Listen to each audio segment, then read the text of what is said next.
Well, good morning, beauties. So I'm on here today to say that I have not forgotten about her stories. Due to some glitches, we will pick up with her story next week. So next week, stay tuned for her story. And this is Sitting in the Coach's Seat with Coach Jean.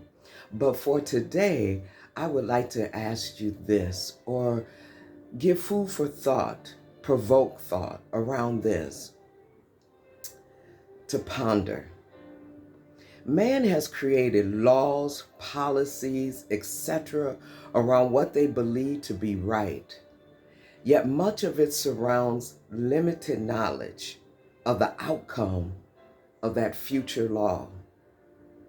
What that what the impact of that law will have upon future generations.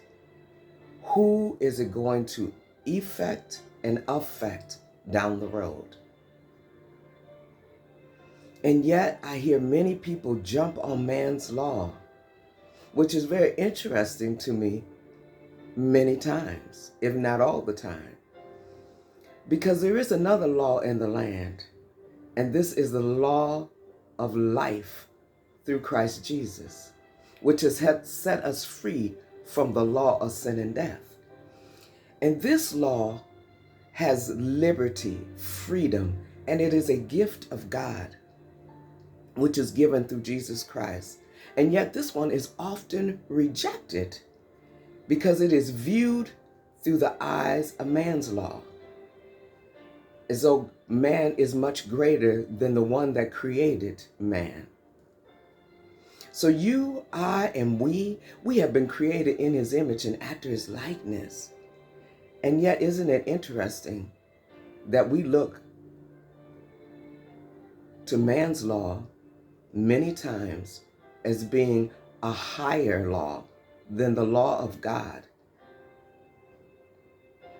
So I encourage you on this week to remember that you've been created in the image and likeness of a holy and righteous God, and ask yourself, what does this mean?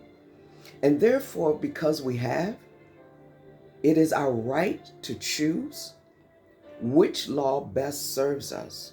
Will it be man's law, or will it be God's law, the law of liberty? This, my friends, is food for thought. May you have a rich, marvelous week. May you contemplate, think on who you are and whose you are, and the beauty of how you've been created. Well, this is from the desk of Coach Jean. Real life, real talk. www.realliferealtalkllc.com. Have a wonderful day. Hey, you can like or subscribe if you choose to.